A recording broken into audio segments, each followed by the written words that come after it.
All right, good morning. Monday morning, great opportunity to set the week off right. I've already been out for a run. It's daylight savings time today. Not my favorite time of the year. If you have a big stability ball, get that out today, okay? So just have it near. We're gonna keep working on activation a little bit and activating posterior chain. But first and foremost, let's get the hips open. So first thing we want to do is just stand into a split stance and a little bit of forward lean, just so that you're in line with your back quad. And all we're going to do is rotate in to the midline. So if the left hip is back, we're just going to rotate nice and easy. We're not trying to do anything other than just move the left hip to the midline. Just nice and easy. Keep your hands on your hips so that you make sure that you're not just moving through your shoulders. We want to move through the hips. And there's not a lot of rules here because this is one of the first things we're doing. So we're not looking for anything other than the nose about 6 inches over the lead toe, chest is up, and we're just rocking and rolling into that hip. So we're working on that hip decoupling, okay? Let's go a little bit of forward lean, nose about 6 inches over the toe, and we're just rotating down and in with the back hip towards the midline, okay? Just nice and easy, making sure that we're just waking those hips up. Good and good. Let's go one more time each side. So left leg back, right leg is pillar strong. So you don't want to be back here on the back seat with the back leg loaded. Let's load the lead leg, be up and down on that lead leg. Right leg in front of left hip down and into the midline. As we start to bring in more focus, let's go ahead and bring focus into what the right leg is doing and start to load into the ball joint of the big toe on the right leg so that it becomes more of a pillar. And just nice and easy, moving around a very stable right femur, right leg. Good? Same thing other side, right leg back, left leg strong, take a little peek over the left toe, load into the ball joint of the big toe, and we're just going to move around it. 3, 4, 5, just nice and rhythmic. So you just want to have nice rhythm into that hip joint. Okay, good. Shake that out. We're going leg swings again. So arm on a stable surface. So pick a wall, pick your countertop, whatever you want, but I don't want it to move. So I've got right hand on the wall, right leg is gonna just swing nice and easy. Rhythm and timing, just nice, easy rhythm. No rules again on this, just swing the leg.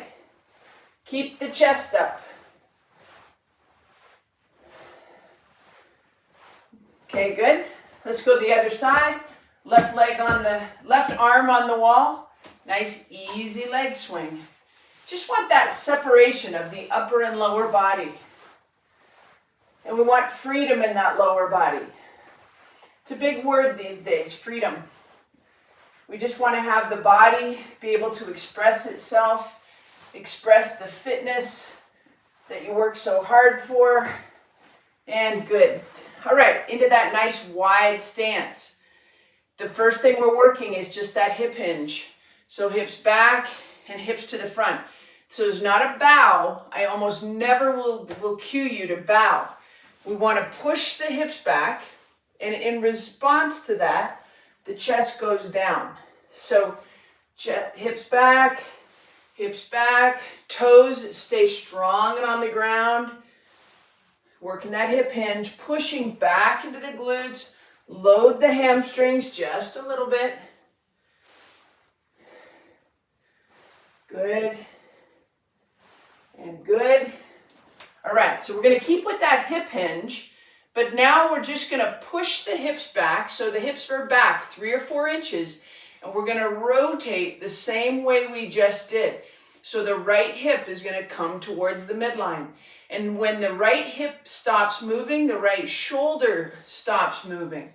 We're moving around the left femur, and it's nice and still for us. So just stable on the left, and just nice and mobile on the right. If you can feel that hip bone, you're gonna feel that every time it comes to the midline, it's gonna drop. Right hip drops, right hip drops, right hip drops, okay? Right and left side are starting to talk to each other through the brain, through the central governor. Push the hips back, left hip into the right side. If the left hip stops, the right shoulder stops. Make sure the right shoulder is forward, so you don't want to be back here, right? Drop that left shoulder down to the midline as well.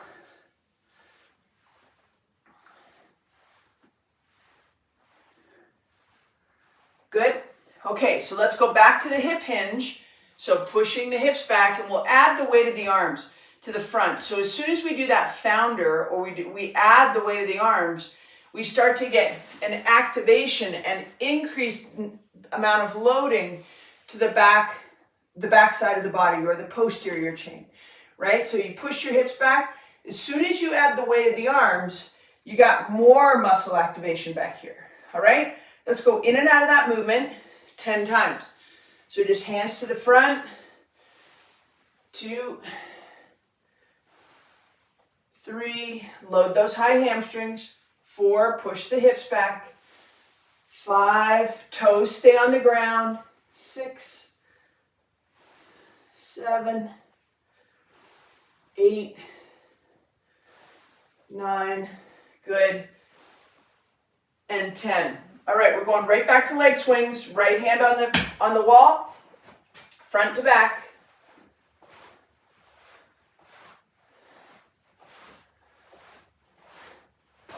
Five, hit the other side. Left arm on the wall. Nice, easy leg swing.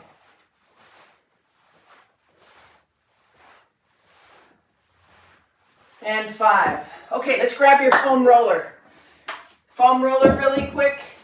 We're gonna work through the inner thigh, the adductor. So right here, the knee comes up to the height of the hip, and we're just gonna make sure that the foam roller is perpendicular, like a cross, with the femur.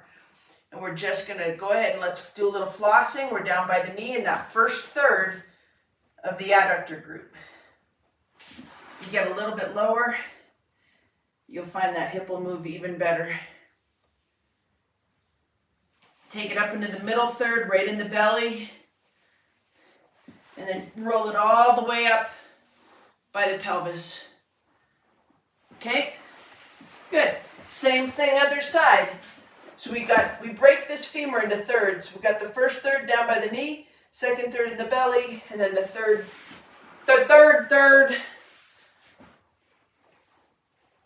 up by the pelvis. Okay, down in that first third. Work your flossing. This is big muscle activation for the internal rotators of the hips. That more active and strong the internal rotators of the hips, the more active and strong the glutes will be. So no one ever really talks about the functional partner of the glutes. I do. Get right to the middle, right? And then right up by the pelvis. And just roll through that. You might want to try and floss through that a little bit. You just want to make sure you have great internal rotation of the hips. All right, foam roller goes away. We're working through happy hips. So feet are wide, hands up onto, just put yourself into this seated position.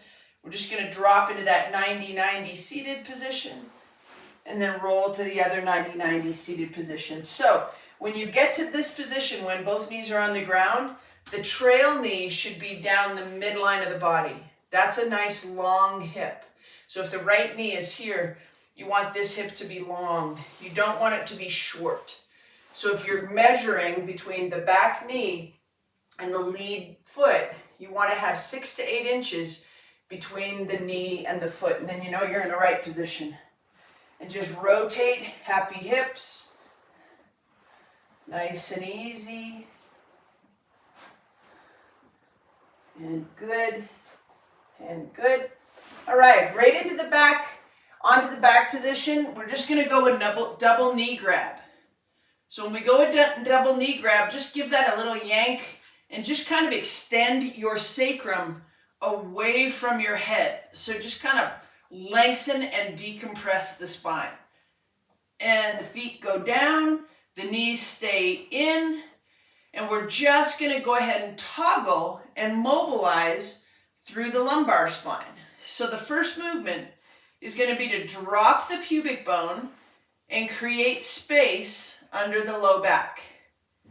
And then lift the pubic bone towards the belly button. You're not lifting it off the ground, you're just pulling the pubic bone towards the belly button to flatten the back. Drop it to create space. Pull towards the belly button. Activate the lower abdominal muscles. That transverse abdominal as well. And just flatten the back. And that's strength in neutral. So you want to stay into neutral. Lift the feet up. Keep the pubic bone strong to the belly button. Heel taps. Keep that strong abdominal contraction that doesn't let your lumbar spine move. Your lumbar spine should be strong and into the ground. Strength in neutral. Good. Good. And good. Okay, nice wide feet. We're going happy hips, number 2. And we just want arms overhead. That ball's always, you can always tell how your house isn't quite balanced. Okay, you got wide feet.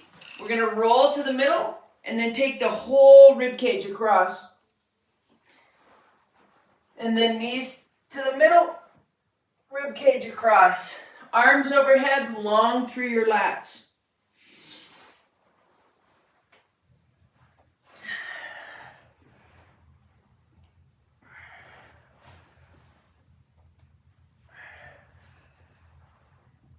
Good. And good. All right, now, if you don't have a stability ball, first of all, I think everyone should. They're about $20. They're not expensive, right? I don't think you should use them to sit at your desk.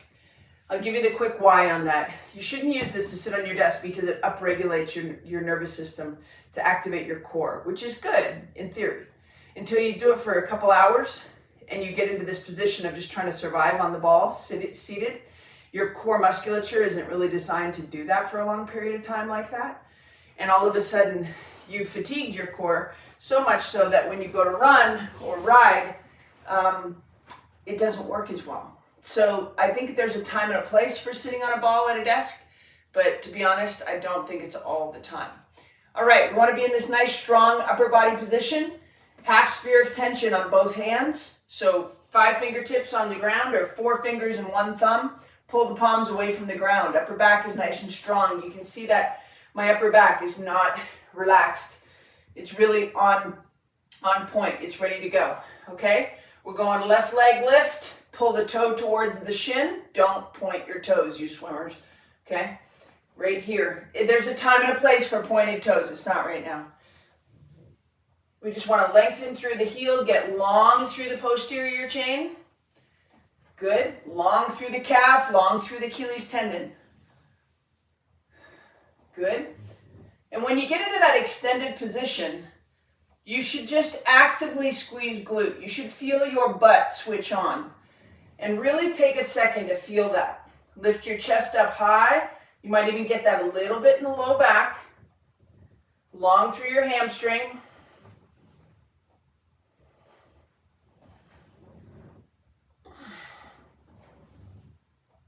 And good. So once we get activation, we're going to get more space on the front side of the body. Same thing, when we get stronger hip flexors, we're going to get stronger hip extensors. Best hip extensor I know, glute max, right? So right here, let's take it now into that 90-90 half kneeling position and just gently right knee up and right knee drive. Just be gentle. Good. Not many reps today, just about 5. Left side, 90-90 half kneeling position. Left knee drive.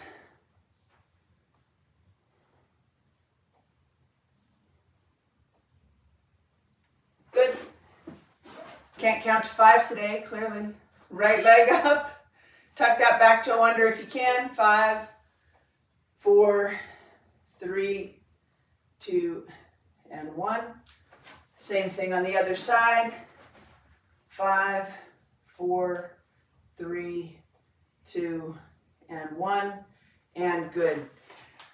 All right, we get one more movement. It's going to just involve that thoracic spine. Make sure we get good rotation there, because when we did the hip rotation, we didn't keep rotating. So that thoracic spine needs a little bit of love, and we're going to use the windmill. So let's go nice and wide with your feet. Anchor your heels out wide. Push your hips back, 10 fingertips to the ground. If you can't comfortably get there, use a foam roller as a prop to not create such demand for the length. We're going to thumb arm trace all the way across and reach all the way up, and then come all the way back down. Drag your thumb across the arm all the way back down. Drag the thumb all the way back down. 2, 2, 3, and the hips can be moving. Don't try and stop anything from moving.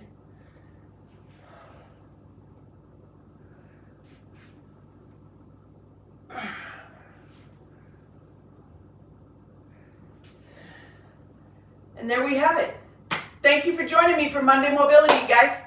I will see you next week. I hope you're feeling good. If you feel like joining me for a couple of weeks of the full program, just go ahead and go to my website, sign up for 2 weeks free, and I will take care of you. Thanks again for joining me on Mondays. I really appreciate it. I hope you have an amazing week. Peace.